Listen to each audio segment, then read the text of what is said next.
वृंदावन जंगल में दो पक्षी रहा करते थे। एक दिन की बात है। टुन्नी, हम बगल वाले जंगल में जा रहे हैं। कल ही संदेशा आया था, वहाँ पर एक बहुत बड़ा मेला लगने वाला है। हम सबको बुलाया है। वहाँ के पक्षियों ने मुझे तो सोच कर ही बहुत खुशी हो रही है। बहुत मजा आएगा। वहाँ पर तुम भी मेरे साथ चलोगी? मोनी, तुमको तो पता है लाडो अभी कितनी छोटी है और इसकी तबीयत भी कुछ ठीक नहीं है। अभी मैं इतना लंबा सफर नहीं कर सकती। तुम चिंता मत करो, हम सब है ना तुम्हारे साथ। वो तो ठीक है मोनी, लेकिन मैं नहीं जा सकती। मैं नहीं चाहती कि तुम भी मेरी वजह से परेशान हो। तुम वहाँ मजे के लिए जा रही हो। अगर वहाँ मेरी वजह से कोई परेशानी आए तो वहाँ जाने का क्या फायदा। तुम चले जाओ, मैं और मेरी बेटी साथ रह लेंगे। वैसे मैं 2 दिन की ही तो बात है। मैं अगली बार आपके साथ जरूर चलूंगी।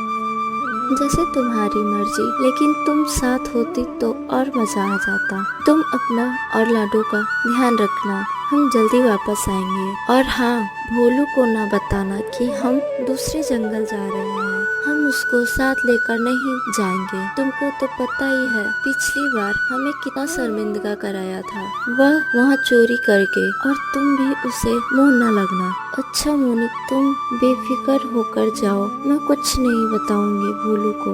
इतना सुन मोनी अपने घर चली जाती है और अगले दिन सब पक्षी दूसरे जंगल चले जाते हैं। टुन्नी अपने घोंसले में अपनी बेटी के साथ उदास बैठी थी।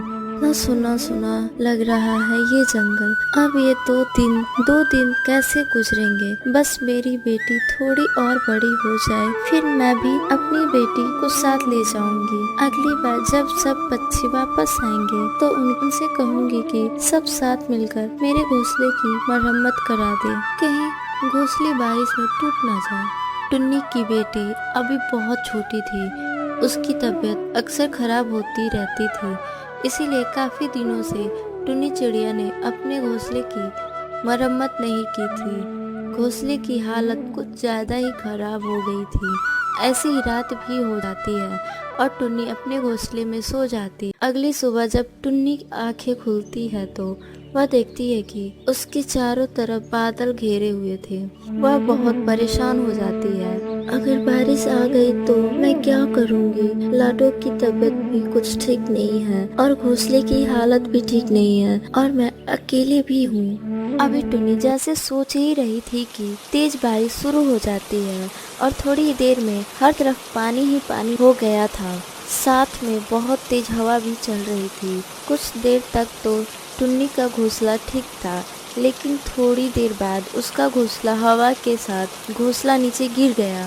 अब मैं क्या करूं। अपने इस छोटे से बच्चे को लेकर कहां जाऊं। ये कैसी परेशानी आ गई मुझ पे। टुन्नी चिड़िया शाम तक एक पेड़ के नीचे ही बैठी रहती, लेकिन अब रात होने वाली थी और बारिश भी रुकने का नाम नहीं ले रही थी। जैसे तैसे तो दिन गुजर गए। अब रात कैसे गुजारूं। इस बारिश में लाडो कहीं और ना बीमार हो जाए। मुझे कुछ करना चाहिए। क्यों ना मैं भोलू के पास जाऊं, वो मेरी जरूर मदद करेगा। टुन्नी यह सोचकर लाडो को लेकर भोलू के घर चली जाती है। भोलू के घर का दरवाजा तो बंद था। वह देख दरवाजे पर हाथ देती है, लेकिन भोलू दरवाजा नहीं खोल रहा था। लेकिन टुन्नी और जोर जोर से दरवाजा खटखटाती रहती है। भोलू प्लीज मेरी मदद करो, मैं बहुत बड़ी मुसीबत में हूँ और मेरी बेटी भी बहुत बीमार है। आप प्लीज मेरी मदद करो। टुन्नी चिड़िया दरवाजा खटखटाती रहती है, लेकिन भोलू दरवाजा नहीं खोल रहा था। लाडो भी बहुत जोर जोर से रो रही थी। टुन्नी और भी जोर जोर से दरवाजा खटखटाने लगती है। इस बार भोलू दरवाजा खोल देता है। ये क्या कर रही हो? दरवाजा तोड़ोगी क्या? इतनी तेज बारिश में तुम्हें चैन नहीं है? इतनी गहरी नींद में मैं सो रहा था। बोलू प्लीज मुझे अंदर आने दो। मेरी बेटी की तबीयत बहुत खराब है और मेरा घोंसला भी टूट गया है। तो मैं क्या करूं? पहले ही तुमने मेरी नींद खराब कर दी है। मैं जा रहा हूँ फिर से सोने। कहीं ऐसा ना हो कि फिर से दरवाजा खटखटाने लगना। पता नहीं कहाँ कहाँ से आ जाते हैं। ऐसा कहकर भोलू अंदर से दरवाजा बंद कर लेता है। फिर टुन्नी के दिमाग में एक आइडिया आता है, मैं क्यों न मोनी के घर में चली जाती हूँ। ये ख्याल मेरे दिमाग में पहले क्यों नहीं आया। टुनी बिना वक्त गवाए किए लाडो को लेकर मोनी के घर चली जाती है और लाडो की तबीयत पहले से ज़्यादा खराब हो गई थी। उसका बुखार पहले से भी तेज हो गया था। टुन्नी चिड़िया सारी रात जाग कर ही गुजारती है। अगले दिन भी बारिश ऐसी ही हो रही थी। अगला दिन भी ऐसे ही गुजार जाती है। दूसरी तरफ दूसरे जंगल में सभी पक्षी बहुत मजे कर रहे थे।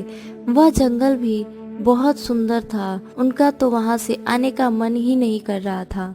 आज हमें चले जाना चाहिए। टुन्नी चिड़िया बहुत अकेले है और लाडो अभी बहुत छोटी है। मोनी बस आज का दिन रह लेते हैं, बहुत मजा आ रहा है यहाँ, फिर पता नहीं कब आने का मौका मिले। और फिर मोनी भी मान जाती है। टुन्नी को पूरा विश्वास था कि सारे पक्षी आज आ जाएंगे। वह बहुत उदास थी। उसका मन बहुत घबरा रहा था। जैसे तैसे वह रात भी गुजर ही जाती है। अगले दिन जब सब पक्षी आते हैं तो वह सीधे टुन्नी चिड़िया के घर की तरफ जाते हैं। ये क्या, टुन्नी चिड़िया का घर तो टूटा पड़ा है ना, लगता है बहुत तेज बारिश हुई है। लेकिन टुन्नी कहाँ गई हो, पता नहीं किस हालत में होगी। मुझे उसे अकेला छोड़कर नहीं जाना चाहिए था।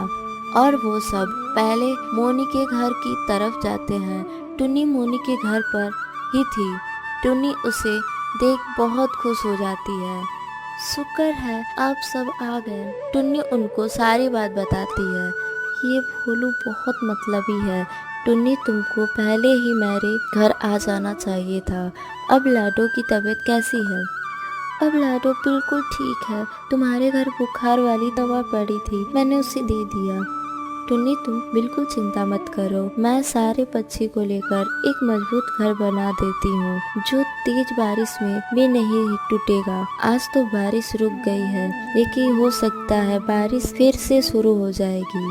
मोनी सब चिड़िया को लेकर एक बहुत मजबूत घर बनाती है। टुन्नी अब बहुत खुश थी। वह मोनी और बाकी पक्षियों का धन्यवाद करती है। उस रात टुन्नी चिड़िया बहुत सुकून में थी। थोड़ी देर में बारिश फिर से शुरू हो जाती है, लेकिन उसकी बारिश टुन्नी चिड़िया को अच्छी लग रही थी क्योंकि आज उसकी बेटी लाडो बिल्कुल ठीक थी। बारिश और तूफान इतना तेज था कि भोलू का घर टूट जाता है। उसे समझ नहीं आ रहा था कि वह इतनी तेज बारिश में कहाँ जाए।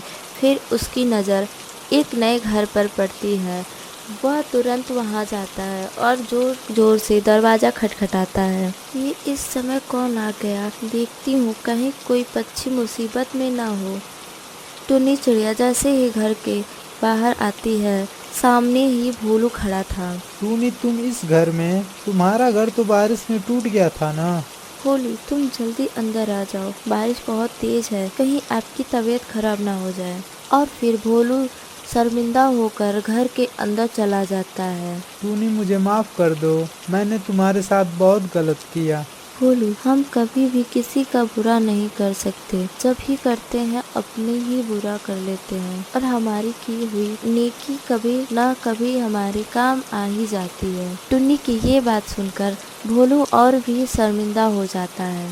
हमें इस कहानी से यही सीख मिलती है कि हमें कभी भी किसी की मदद कर देना चाहिए। आज का सवाल है, सभी पक्षी क्या देखने गए थे?